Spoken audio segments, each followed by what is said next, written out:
कैसे हैं आप सब। मैं विभव शुक्ला स्वागत करता हूं आपका अपने चैनल न्यू केमिस्ट्री वर्ल्ड में। और हम लोग मॉसबेरी स्पेक्ट्रोस्कोपी कंप्लीट कर चुके थे और ये आज हमारा लास्ट वीडियो है मॉसबेरी स्पेक्ट्रोस्कोपी का, जिसमें हम लोग कुछ क्वेश्चंस देख लेंगे कि प्रीवियस ईयर में क्या क्या क्वेश्चन आए हैं। मतलब अगर आपने 5 वीडियो को फॉलो किया है तो उस वीडियो को करने के बाद क्या आपके क्वेश्चन हो रहे हैं या ये सब फालतू का ड्रामा चल रहा था। तो इसके लिए हम लोग अब इस वाले वीडियो में जो 7-8-10 क्वेश्चन मिलेंगे हमको मॉसबेरी स्पेक्ट्रोस्कोपी के, उनको सॉल्व करके देखेंगे कि हमारे लिए कितना हेल्पफुल थे हमारे ये वीडियोज।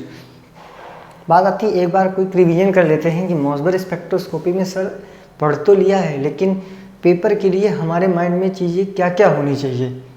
तो और एक बार आपको मैं बता देता हूँ कि जितना मैं बोल रहा हूँ अगर वो आपको उतना भी याद है तो आपका मॉसबेरी का क्वेश्चन हो जाएगा इजीली।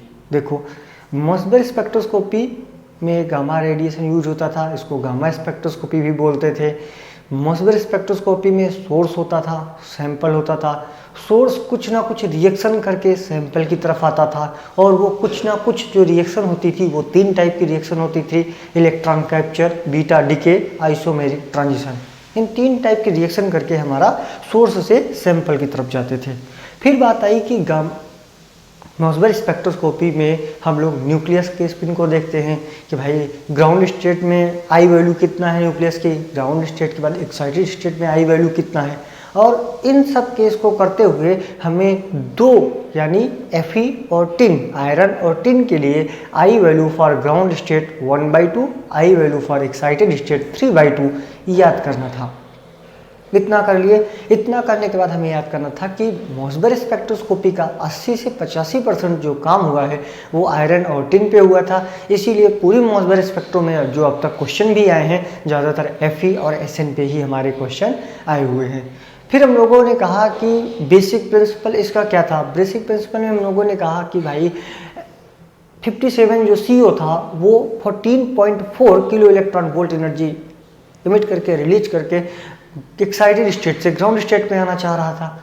लेकिन सेम उसी समय Fe चाह रहा था मैं ग्राउंड स्टेट से एक्साइटेड स्टेट में चला जाऊं और 14.4 किलो इलेक्ट्रॉन वोल्ट एनर्जी हमको कहीं से मिल जाए। यानी ये हम लोगों ने अपना ऐसे ऐसे बना लिया था कि ये ऊपर से नीचे आ रहे थे और ये हमारे Fe बैठे थे। Fe कह रहे थे हमें यहाँ से यहाँ जाना है। ये 57 Fe की कहानी थी और ये 57 CO की कहानी थी। सब कुछ सही चल रहा था। इन्होंने भैया 14.4 किलो इलेक्ट्रॉन वोल्ट एनर्जी को जरूरत थी इनको। तो जब इन्होंने 14.4 kilo electron volt energy release करना था, लेकिन इतनी एनर्जी वो रिलीज नहीं कर पा रहे थे। क्यों नहीं कर पा रहे थे? उसमें रिक्वायरिंग हो रही थी सॉरी। तो मास बढ़ा के इसमें रिक्वायरिंग का कॉन्सेप्ट को हटाया गया। उसके बाद क्या देखा गया, मॉसबेरी आए, बोले अभी भी एनर्जी आपकी नहीं आ रही है, इसलिए सॉलिड में वाइब्रेशंस हो रहे थे। इसमें liquid nitrogen, liquid helium fill करके इसका टेम्परेचर डाउन करो। टेम्परेचर डाउन किया गया। उसके बाद क्या कहानी हुई, उसके बाद डॉपलर आ गए। बोले डॉपलर इफेक्ट भी कुछ होता है। डॉपलर इफेक्ट के लिए फिर सैंपल में व्हील लगाया गया, पहिया लगाया गया और एक बार सोर्स के पास ले जाके एक बार सोर्स से दूर ले जाके सैंपल की रिकॉर्डिंग की गई, जिससे हमारा स्पेक्ट्रम मिला। ये थी पूरी मॉसबेरी का बेसिक प्रिंसिपल की कहानी। इसी के लिए मॉसबेरी को PhD के दौरान ही उनको नोबेल प्राइज मिला था। उसके बाद जो आता था नंबर ऑफ पैरामीटर, यहाँ से हमारे क्वेश्चन आने चालू हुए। नंबर ऑफ पैरामीटर में हमने क्या देखा था, सबसे पहला number of signal. Number of signal हमने 2 केस का देख लिया था। एक होता था हमारा Fe2CO9 जिसमें हमारा 1 सिग्नल आता था। दूसरा होता था Fe3CO12 जिसमें हमारे 2 सिग्नल आते थे। इतना करने के बाद हमने कहा मेन इंपॉर्टेंट पैरामीटर हमारा आइसोमर आया। आइसोमर में हमने जो फार्मूला पढ़ा कि भैया delta equal to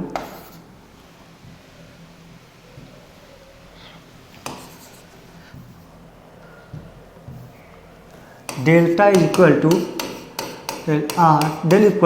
R by R और यहाँ होता था कांस्टेंट साई S² - C। ये एक हमने फार्मूला पढ़ा और ये बोला गया फॉर 57 Fe के लिए जो डेल्टा R की वैल्यू होती है वो पॉजिटिव होती थी, इसीलिए डेल्टा R की वैल्यू नेगेटिव होती थी, इसीलिए Fe चाहता था कि उसकी S इलेक्ट्रॉन डेंसिटी में इंक्रीजमेंट ना हो। और एस इलेक्ट्रॉन डेंसिटी हमारा डिसाइडिंग फैक्टर था। जब एस इलेक्ट्रॉन डेंसिटी हमारा काम नहीं करता था तो हम पी और डी इलेक्ट्रॉन डेंसिटी की तरफ देखते थे, जो कि स्क्रीनिंग इफेक्ट के द्वारा डिसाइड कर देता था किसकी आइसोमर शिफ्ट कितनी है। फिर एक जनरल ऑर्डर हम लोगों ने लगा लिया था, Fe+2 हाई स्पिन, Fe+2 लो स्पिन, फिर Fe+3 हाई स्पिन, Fe+3 लो स्पिन। ये ऑर्डर आपको समझ में आ गया था। इसके बाद हम लोगों ने Fe, F2, FeCl2, FeBr2, FeI2 का ऑर्डर लगा दिया था। फिर Sn के केस में हमने कहा कि भाई जो Sn होता है उसके लिए डेल्टा आर की वैल्यू पॉजिटिव होती। अगर वैल्यू पॉजिटिव होती है तो Fe चाहता है कि हमारे में इलेक्ट्रॉन डेंसिटी बढ़े। इसी वजह से जो हमको ऑर्डर मिला था Sn+2, Sn+Sn, फिर Sn+3 और फिर Sn+4, ये हमारा ऑर्डर हो गया था। इसके बाद हम लोगों ने कहा भाई स्प्लिटिंग कैसे होती है, यानी मॉसबर में सिग्नल कैसे आता, लाइंस कैसे आती हैं। तो बोला गया जब इलेक्ट्रिक फील्ड ग्रेडियंट हमारा जीरो होता है तो सिंगलेट मिलता है, जब electric field gradient non zero होता है तो डबलेट मिलता है। तो बात आई सर हमें पता कैसे चलेगा कि किसका इलेक्ट्रिक फील्ड ग्रेडियंट जीरो है, किसका इलेक्ट्रिक फील्ड ग्रेडियंट जीरो नहीं है। तो बोले जो भी कॉम्प्लेक्स आपको दिया रहेगा उसमें 2 टाइप की सिमेट्री होती है, एक इलेक्ट्रॉनिक सिमेट्री, दूसरी लिगेंड सिमेट्री। आप इलेक्ट्रॉनिक सिमेट्री भी 2 टाइप की हो सकती है, एक्सियल स्फेरिकल। लिगेंड सिमेट्री भी 2 टाइप की हो सकती है, एक्सियल स्फेरिकल। आपको कॉम्प्लेक्स में ये देखना है उसकी लिगेंड सिमेट्री क्या है, उसकी इलेक्ट्रॉनिक सिमेट्री क्या है, दोनों चीज आप करके देख चुके हो। फिर उस रिजल्ट पे पहुंचे कि अगर दोनों सिमेट्री स्फेरिकल हैं तो इलेक्ट्रिक फील्ड ग्रेडियंट हमारा जीरो होता है और मॉसबर में सिंगलेट आता है। दूसरा क्या बोले, अगर दोनों सिमेट्री एक्सियल या दोनों में से कोई एक सिमेट्री एक्सियल होती है तो वहां पे इलेक्ट्रिक फील्ड ग्रेडियंट हमारा नॉन जीरो होता है, और अगर नॉन जीरो होता है तो मॉसबर स्पेक्ट्रोस्कोपी में डबलेट आता है। फिर बात आई सर एक्सियल की वजह से ही तो डबलेट आ रहा है, इसका मतलब जिनमें से जिस कॉम्प्लेक्स में से दोनों मतलब electronic as well as ligand symmetry axial आ जाएंगी तो उसका डबलेट काफ़ी बड़ा आएगा, यानी मैक्सिमम क्वाड्रुपोल स्प्लिटिंग कांस्टेंट होगा। फिर आई सर मिनिमम और मिडिल वैल्यू किसकी आएगी, तो बोले अगर इलेक्ट्रॉनिक सिमेट्री हमारी एक्सियल है और लिगेंड सिमेट्री स्फेरिकल है तो middle value of delta Q आएगा। फिर जिस केस में लिगेंड सिमेट्री एक्सियल हो जाए और इलेक्ट्रॉनिक सिमेट्री स्फेरिकल हो जाए उस केस में मिनिमम डेल्टा क्यू आता है। इतना देख लिया था। इतना देखने के बाद हम लोगों ने पाइप स्प्लिटिंग देखा, कैसे कैसे स्प्लिट होता है। 3 टाइप की स्प्लिटिंग देखा भैया। इलेक्ट्रिक फील्ड ग्रेडियंट पे इलेक्ट्रिक फील्ड ग्रेडियंट अगर जीरो है तो कितने नंबर ऑफ सिग्नल आएंगे, लाइंस आएंगी। Electric field gradient non zero है तो कितनी नंबर ऑफ लाइंस आएंगी। और पूरे सिस्टम को उठा के अगर हम मैग्नेटिक फील्ड में रख दें तो क्या होगा। हमने आई वैल्यू देखा था ऊपर, ग्राउंड स्टेट, एक्साइटेड स्टेट। एक 1/2, 3/2 के बारे में तीनों लाइनें निकाल के देख लिया था। सेम उसी टाइप से पूरी की करना है, लेकिन ये बताया गया आप अगर ये टेबल याद कर लेते हैं तो एग्जाम में आपको बहुत हेल्प मिलेगी, ताकि आप डायरेक्ट आंसर को टिक कर सकते हैं। क्योंकि सिलेक्शन रूल बनाना, उतनी लाइंस बनाना, कोई बड़ा सिस्टम आ गया जैसे 5/2, 7/2 का आ गया तो आपको काफ़ी ज़्यादा दिक्कत हो सकती है। आप वो टेबल याद करेंगे, ऊपर I ground state, I excited state याद करेंगे, और जो लाइंस आई थी 1 1 1 1 2 5 2 5 6 12 6 12, ये लाइंस आपको याद करनी है। फिर हम लोगों ने उसके बाद कहा कि आइसोमर शिफ्ट में पाई बैक बॉन्डिंग का भी कुछ रोल होता है। डी पाई पी पाई बैक बॉन्डिंग जो हो जाती है उसमें क्या रोल होता है। हमने एक एग्जाम्पल लिया था FeCN5X। अगर इसमें से आपको 4 ऑप्शन दे दिए जाए, x की कुछ वैल्यू दे दी जाए जैसे NO+, CO, SO3, PPS3, और आपसे तब पूछा जाए कि भाई x की ऐसी कौन सा वैल्यू होगा जिसके लिए हमारा आइसोमर शिफ्ट सबसे ज़्यादा होगा। अब Fe चाहता था कोई ऐसा हमारे पास ग्रुप आके जुड़ जाए जो हमसे इलेक्ट्रॉन डेंसिटी ले सके, हमको इलेक्ट्रॉन डेंसिटी ना दे। अब जो सबसे ज़्यादा पाई बैक बॉन्डिंग करता होगा वो एट ए टाइम Fe के लिए फालतू का साबित होगा। फालतू का साबित होगा मतलब उसकी इलेक्ट्रॉन डेंसिटी को बढ़ा देगा, और इलेक्ट्रॉन डेंसिटी अगर जैसे ही Fe की बढ़ती है वैसे ही हमारा आइसोमर शिफ्ट Fe के लिए कम हो जाता है। इतना करने के बाद हमने कहा कि मॉसबर स्पेक्ट्रोस्कोपी में पूरी पीरियोडिक टेबल में 18 to 20 एलिमेंट्स हैं जो मॉसबर एक्टिव हैं। उनमें से कुछ को हम लोगों ने बना लिए थे टेबल फॉर्म में। आप उनको देखेंगे, जरूरी नहीं कि आप एक एक करके याद ही करें, उनको आप देखते रहिए कि क्या क्या है। 2-4 बार देखेंगे तो आपको बेसिक आइडिया लग जाएगा। फिर 3 टाइप की हम लोगों ने रिएक्शन पढ़ी, electron capture, beta decay, isomeric transition. बोला क्या गया 57 CO से अगर 57 Fe बनता है तो इलेक्ट्रॉन कैप्चर के द्वारा बनता है। 61 Ni से 61 CO से 61 Ni बनता है तो बीटा डीके द्वारा बनता है। तीसरा हमने कहा 119 M मतलब मेटा Sn से 119 Sn बनता है तो वो आइसोमेरिक ट्रांजिशन के द्वारा बनता है। इतनी कहानी हम लोगों ने पढ़ा था मॉसबर स्पेक्ट्रोस्कोपी में शुरू के 4 से 5 वीडियो में। आज इतना रिवीजन हो गया है। अब हम मॉसबर स्पेक्ट्रोस्कोपी के जो 2-4 क्वेश्चन आए हुए हैं पेपर में उनको करके देख लेते हैं, थोड़ा हमारा अप्रोच बन जाएगा। उसके बाद आपको असाइनमेंट अगर है आपके पास या नेट से डाउनलोड करके आप अपनी बुक से पढ़िए, थोड़ा क्वेश्चन की प्रैक्टिस करिए, आपको और कमांड आ जाएगी। तो आओ देखते हैं।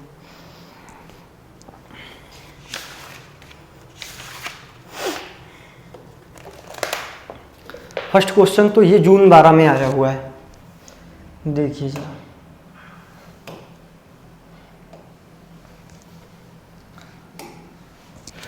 फर्स्ट क्वेश्चन आपको ये जून 12 का क्वेश्चन है, लिखा हुआ है if Mossbauer spectrum of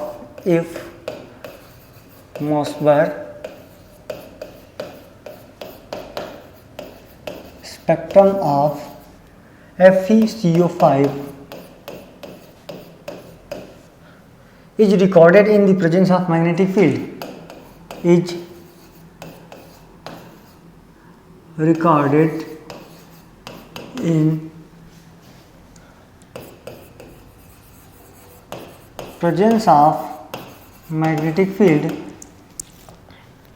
the original spectrum with two line changes into one line with the original spectrum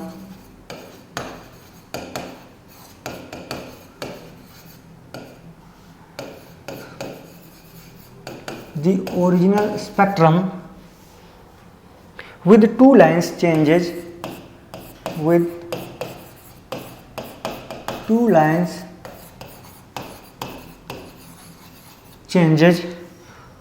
into one line into one with, ये क्वेश्चन था आपका, ये जून 2012 का क्वेश्चन था। देखो भाई क्या कह रहा है, बोले FeCO5 रिकॉर्ड किया जाता है मॉसबर स्पेक्ट्रम, इसको मैग्नेटिक फील्ड की प्रेजेंस में रिकॉर्ड करना होता है हमें। बोले दी ओरिजिनल स्पेक्ट्रम जो है टू लाइन चेंज हो जाता है वन लाइन विद में, two line changes into one with, यानी in the absence of magnetic field उसमें टू लाइन्स आ रही थी। बोले जब इसको हम लोग मैग्नेटिक फील्ड में रखते हैं तो इसमें कितनी नंबर ऑफ लाइन्स आती हैं। अब सोचो, अगर आपको वो टेबल याद नहीं है तो आप पूरा स्प्लिटिंग बनाएंगे, सिलेक्शन रूल लगाएंगे, सिलेक्शन रूल लगाने के बाद बता पाएंगे कि मैग्नेटिक फील्ड की प्रेजेंस में कितनी लाइन आती थी। लेकिन अगर आप पूरे वीडियो को फॉलो कर रहे हैं तो आपको आसानी से पता है इसमें 6 लाइन आती हैं। अब बोलोगे क्यों आती हैं, क्योंकि भैया Fe का केस है आई वैल्यू ग्राउंड स्टेट होती है 1/2, आई वैल्यू हमारी एक्साइटेड स्टेट होती है 3/2। फिर हमने कॉलम बना के लिखे थे 1 2 6, यहाँ लिखे थे इलेक्ट्रिक फील्ड ग्रेडियंट अगर हमारा 0 है, फिर लिखे थे इलेक्ट्रिक फील्ड ग्रेडियंट अगर हमारा नॉन जीरो है, फिर लिखे थे मैग्नेटिक फील्ड की प्रेजेंस में 1 2 5, यानी 1 1 1 2 5 2 5 6 12 6 12। अगर आपको याद है आपका क्वेश्चन आसानी से हो जाएगा, अदरवाइज आप परेशान रहेंगे। तो इस क्वेश्चन को हमें ऐसे अप्रोच करना था। नेक्स्ट क्वेश्चन देखो क्या कह रहा। हाँ, ये जून 2013 का क्वेश्चन है। नेक्स्ट क्वेश्चन है जून 2013, एमंग द फॉलोइंग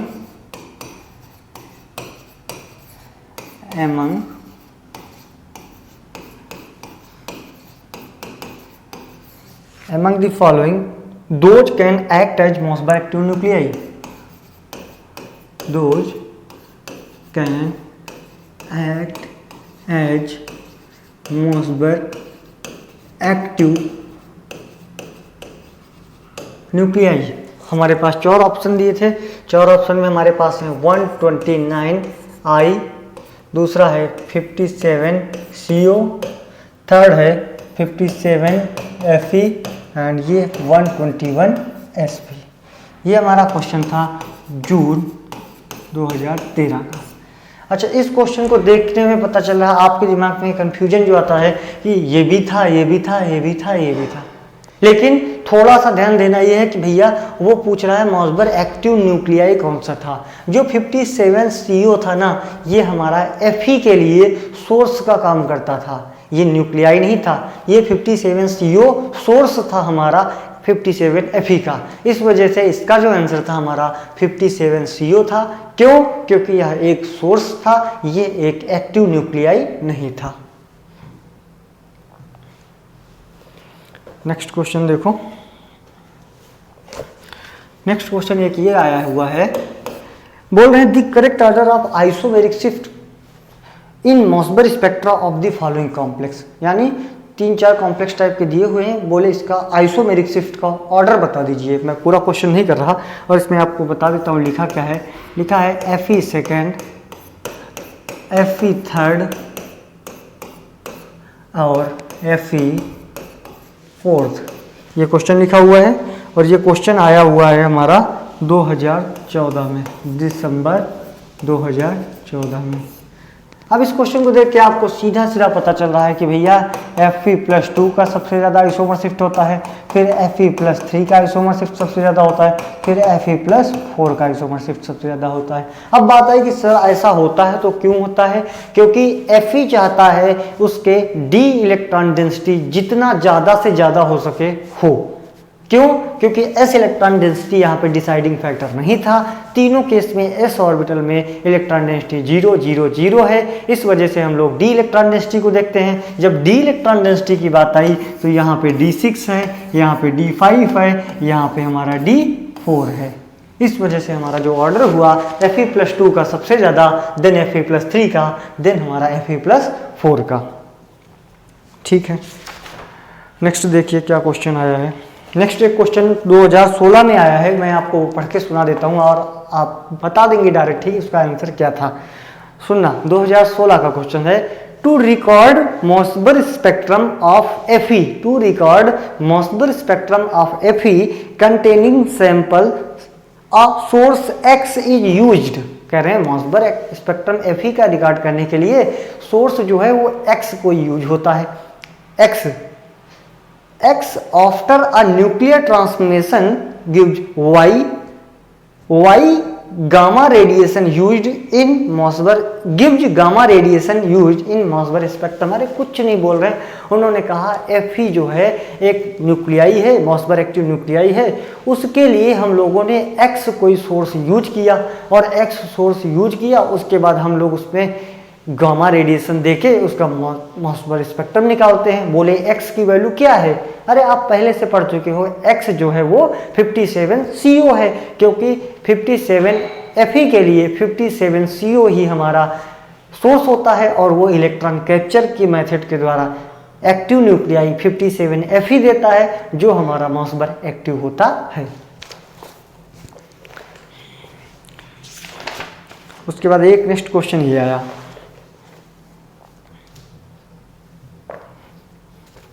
बोले the oxidation state of metal, the oxidation state of metal ion in the catalyst, ion in the catalyst can be deducted, ion in catalyst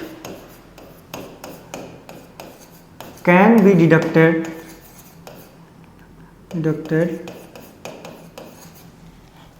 by, पहला option उन्होंने दिया था atomic absorption spectroscopy. पहला option था हमारा atomic absorption spectroscopy. दूसरा है मॉसबर spectroscopy. तीसरा है हमारा HPLC और फोर्थ है हमारा गैस क्रोमेटोग्राफी। फोर्थ है हमारा गैस क्रोमेटोग्राफी।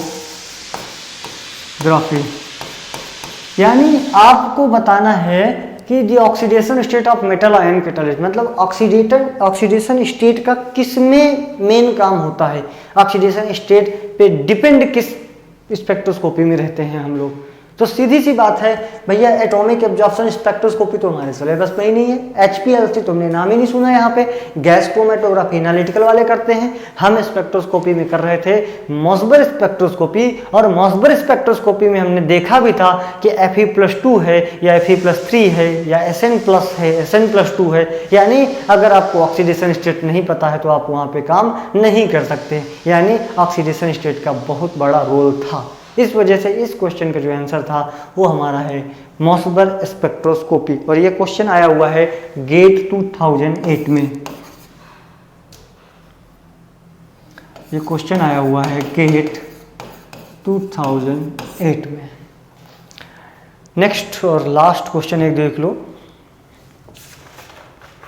हाँ, ये क्वेश्चन काफ़ी अच्छा लिखा हुआ था कि बोले Fe